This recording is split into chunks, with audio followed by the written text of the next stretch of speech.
So we're going to continue what we talked about last time with intro to trigonometry and using the unit circle to solve problems. So we're continuing with 6.1 and 6.2 from our textbook. So we're going to start off with this example. So for example, a water sprinkler sprays water over a distance of 30 feet while rotating through an angle of 135. What area of the lawn receives water? So remember, we want to find the fraction. So if I think about our area, we're looking at the fraction. So 135 out of 360 total degrees times pi r squared. And in this case, r is 30. Squared. So we know that 135 over 360 is 3/8, and we're multiplying that by 900 pi. So when we get that, we put that into our calculator, and we get 675 pi over 2, or I can put that in and get a decimal to give me about 1,060.29 feet squared. So that would be our final answer. Okay, so let's talk real quick about the unit circle. So if I look at the unit circle, I have all of these points all the way around. And to just refresh our memories, we know that if I were to draw in a triangle right here at 30 degrees, we know that this angle would be 30. Again, we always talk about the unit circle, the hypotenuse or the radius is 1. So if I'm at 1, we know that the height here would be 1/2, and then the radius would be √3/2, not the radius, the place on the x-axis. So we know this is a right angle. So if I wanted to find the sine, I would go opposite over hypotenuse, which would give me 1/2. And then if I wanted the cosine, would be adjacent over hypotenuse, which would be √3/2. So again, we know that we have these points x comma y, but they also relate to cosine of our angle and sine of our angle.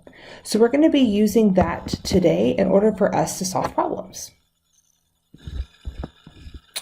So we want to find the exact value and not use a calculator in order to solve these. So I always like to draw a picture. So for sine of 45 degrees, I know that I'm in quadrant 1, and I know that I'm making this triangle with 45 degrees. Hypotenuse is 1, so this is √2/2 and positive √2/2. You don't have to draw a triangle. You can also look straight back up here at your unit circle and look at 45 degrees. And I can see right there that I have √2/2 comma √2/2. So I know that the sine of that is √2/2, and I'm multiplying, because if you don't see anything here, we can assume it's being multiplied.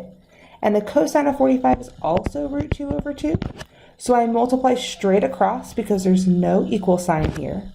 So I know that that gives me √2 times √2, which is 2, and 2 times 2 is 4.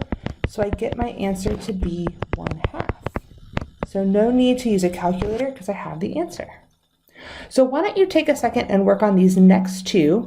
So work on the sine of 90 degrees plus tangent of 45, and then also work on the sine of 30 degrees minus cosine of 45. So pause the video, work through it, and then come back and check your answers.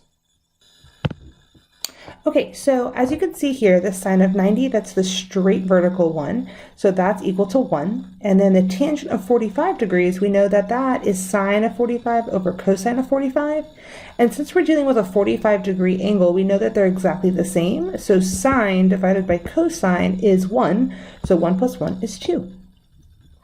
And then looking at the one down here on the left, we have sine of 30 minus cosine of 45. The sine of 30, looking on the unit circle, is 1/2. The cosine of 45 is √2/2. So if I subtract them, they both have the same denominator, so it would just be 1 minus √2. Can't combine those, so that stays the same in the numerator, all over √2. Now when we look at secant and cotangent, those look a little familiar, but they also are different. So we know that the secant of 30 is the same thing as 1 over the cosine of 30. And cotangent, so again we're multiplying, this would be 1 over the tangent of 45 degrees. So if we think about what the cosine of 30 is, we know that that would be √3/2. So I have 1 over that. we know that the tangent of 45 is 1. We just did that one up here. So 1 over root 3 over 2 times 1 over 1. We know that this is when we multiply by a fraction, when we divide by a fraction, we multiply by the reciprocal. So it's actually 2 over root 3 times 1.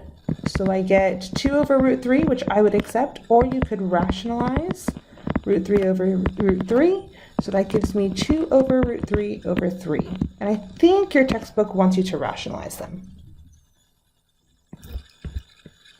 Okay, why don't you take a second and try to see if you can solve these without my help. And then, so pause the video, try to work through these maybe with a partner, and then come back together and then we'll solve them. So if you want to take a look at the first one, we know that the tangent of 60 is sine over cosine, and tangent of 150 again is sine over cosine. So I went ahead and drew them so you could kind of take a look of where they are. We know that this one's at for 60 degrees is at 1/2 and root 3 over 2. And then this other one we know is negative root 3 over 2 because we're moving in the left direction, and positive 1/2. So I plugged them in and then I multiplied by the reciprocals.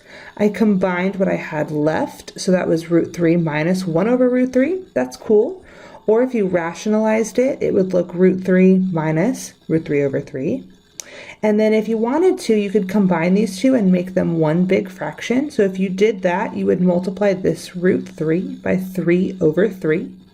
So I have 3 root 3 minus root 3 all over 3. These guys in the numerator are actually like terms. They both have a radical 3. So I actually only have 2 root 3's divided by 3. So if that helped you to kind of get an idea of what to do, go ahead and try the second one on your own. Okay, so I went ahead and drew all my pictures down here to show you what 45, 135, 225, and 330 looked like and their coordinates.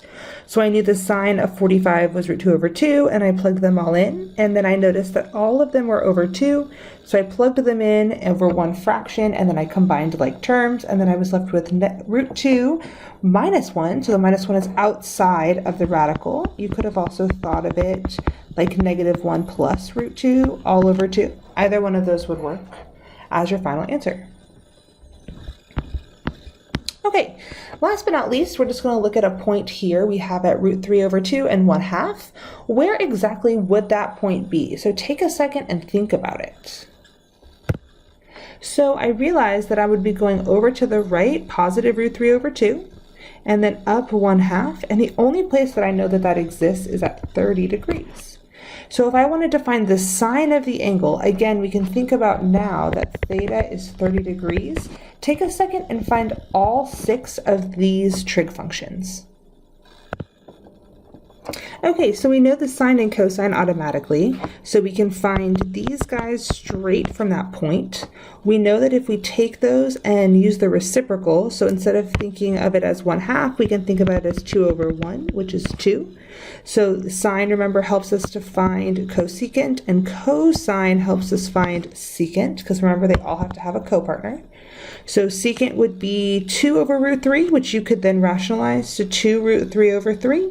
And then to find the tangent, I did that over to the right. I found my sine and cosine, which we already knew, and then I simplified. We know that this is the same thing as 1/2 times 2 over root 3. The 2's cancel, and I'm left with 1 over root 3. And so that gives me root 3 over 3. And so I get that to be my tangent, and if I were to take the reciprocal of that, I would get 3 over root 3. And if I took 3 over root 3 and rationalized it, so multiplying by root 3 over 3, I would get 3 root 3 over 3, meaning the 3's would cancel, and I'm just left with root 3. Or you could have thought about it as the reciprocal of root 3 over 1, which is what we initially had. So both of those ways are perfect. So take a second to work through the rest of your worksheet and then start your homework. Good luck.